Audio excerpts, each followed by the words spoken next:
What's going on, guys? Welcome to Victims and Villains. If you're new to this channel, we talk about mental health through pop culture. My name is Captain Nostalgia. Today we are talking about Beau is Afraid. Beau is Afraid is the latest film from Ari Aster. This movie tells the story of Beau, played by Joaquin Phoenix, attempting to make it to his mother's funeral. This film may be Ari's most ambitious project to date. I'm a huge fan of Hereditary. I really liked Midsommar, but I also think this might be my favorite film that he's done. Oddly enough, I also felt the same way last summer when talking about Nope, which was Jordan Peele's third film. I'm also going to be 100% vulnerable with you guys. I don't 100% know how I feel about this film. I feel like this is a film that is going to take multiple viewings to kind of truly make a valiant decision on whether or not I like it or not. So with that said, these are just my spoiler-free thoughts coming out of it one time, and I will probably do a follow-up video to kind of like say this is truly how I feel, like kind of definitively, but this is the first go round. First off, this movie is 3 hours long, and yes, you do feel it. And I want to go on record by saying that I don't necessarily mind if a film is 3 hours long. I don't care if it's 5 hours long. If you have a good story to tell and you are constantly just making me as the audience invested in the story that you're telling, and I never feel like the story drags, I never feel like I have to check my watch or my cell phone, or I never tune out, you are constantly investing me in your characters, I have no problem with that. And this is the downside of Beau is Afraid, is that there are two distinct moments in this film that just bring the storytelling completely to a halt. I love Nathan Lane and I love Amy Ryan. The Office is one of my favorite shows of all time. Of course, I grew up on films like Mouse Hunt and The Lion King, so kind of getting to see these two actors on the big screen was a very nice surprise, and I thought they did a really great job in this film. Unfortunately, they were the portion of the film that kind of just felt like went on a little bit too long. Their portion of the storytelling yields to Beau stumbling upon a play troupe in the middle of the woods that are currently putting on a production, and Beau's kind of seeing like an alternative version of his life, or I'll talk about that in just a second, but I felt like this portion of the story also kind of brought everything to a halt. Now, don't get me wrong, I think these two portions of the story definitely add to the story, but they just go on a little bit too long. Aster also has this way of just kind of setting up sequences that just awkwardly feel like they run on a little too long, and the ending of this film is very uncomfortable for that fact, but also at the same time, there are numerous shots that take place in the opening of this film that are criminal to that. This film has staying power, though, even through some of those more tough to get through spots, because of Joaquin Phoenix and because of Aster's vision for this film. Starting off with Joaquin Phoenix, he is committed to Aster's vision for this film. It's one of the best performances he's ever given. I was on the side of really loving Joker a few years ago. I think it's impossible for Joaquin Phoenix to deliver a bad performance, because I've never come across a performance from him that I've just been like, that stunk. Phoenix just always disappears into these roles, and that's the reason that I was really excited for this film. Hadn't seen any trailers. Joaquin Phoenix, Ari Aster, that's all I needed to know.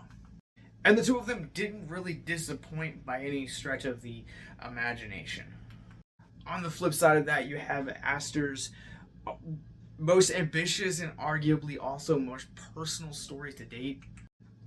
This movie is very subtly weird, like not just weird as in the sense of like how his previous two films have been, but it's just kind of very subtle, and it feels like more like shock than it actually does weirdness. But I don't know, it's just the way that he slides in those weird elements that you're kind of like, oh, okay. Like it just kind of feels like a natural extension of the world. I really love and respect how ambitious he gets on this movie. Like, not only does this movie experiment with like the live action animation ratios at some point in this movie, but it also has these sequences that just kind of feel lived in for once in the world, but also at the same time, like, there's enough that shock you about this world to genuinely kind of just like be like, whoa.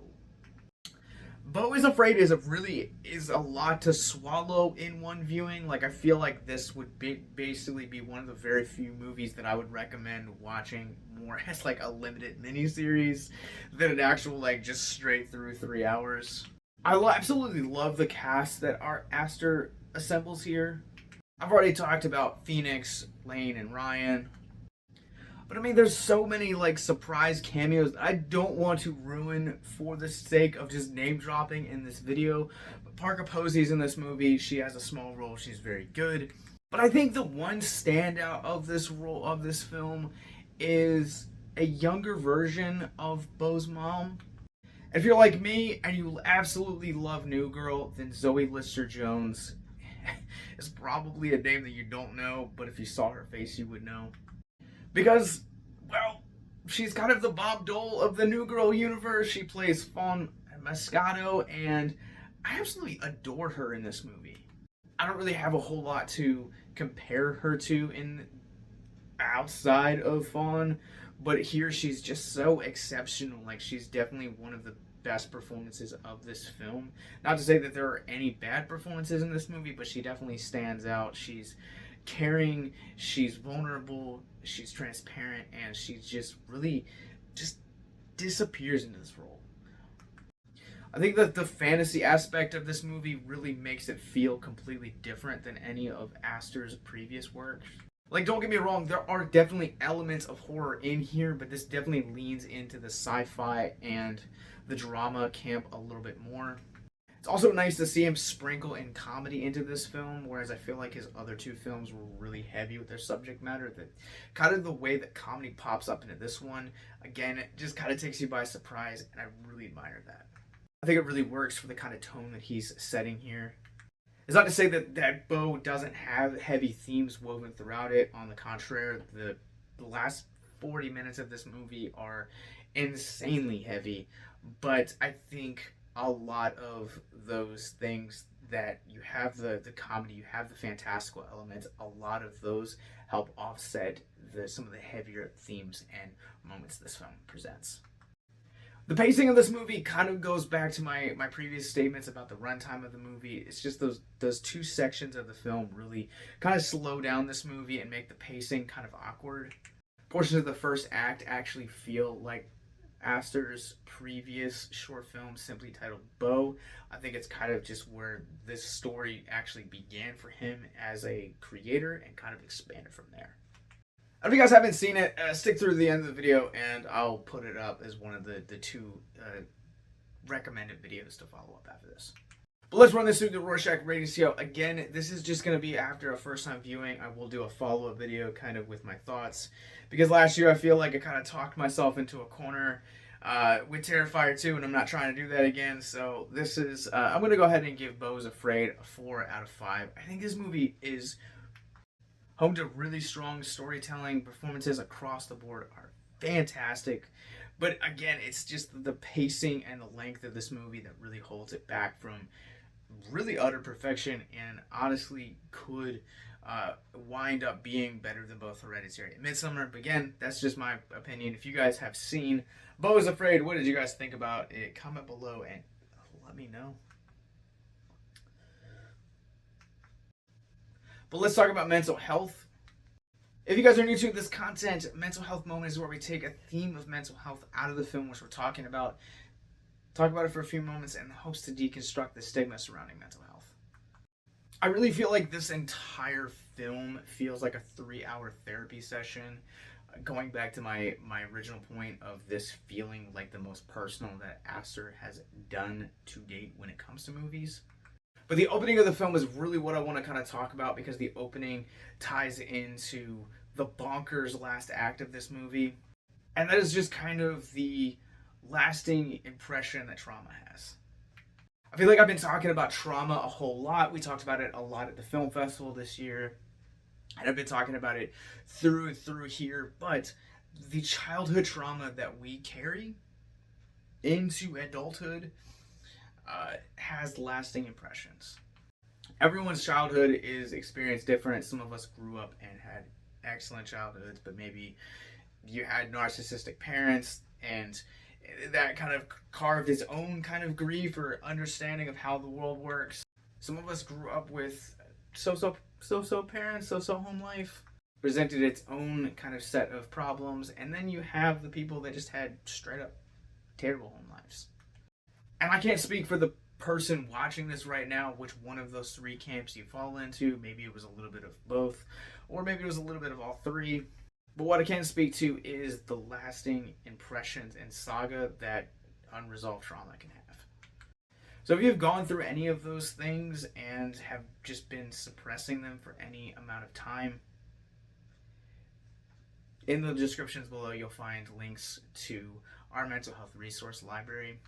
Because As Beau is Afraid explores the trauma that is birthed in childhood has lasting impressions and not only shapes us into the adults that we will become, but also at the same time it has lasting impressions on the company we keep, the relationships we decide are important, and vice versa.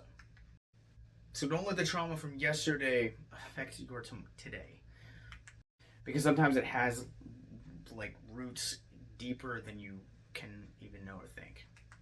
I hope that's an encouragement to you. And once again, if you or someone you know is struggling with any of the stuff that I've talked about in this video, or suicide, depression, addiction, self-harm, or anything else, variation thereof, click the links in the descriptions below. Check out our mental health resource library. Until next time, remember to keep on believing that there is hope. I don't know what I tried to do there. I'm kind of awkward sometimes, kind of a little bit. I guess I'm trying to keep in step with Aster's latest film. So yeah, if you guys have seen Beau is Afraid, it's now playing in theaters everywhere. In the links down below, you guys will also find links to all of our social media, all of our podcasts and our podcast network, more movie reviews like this, links to our Patreon, as well as that subscribe button. So until next time, remember, stay cool. Have a good night, guys.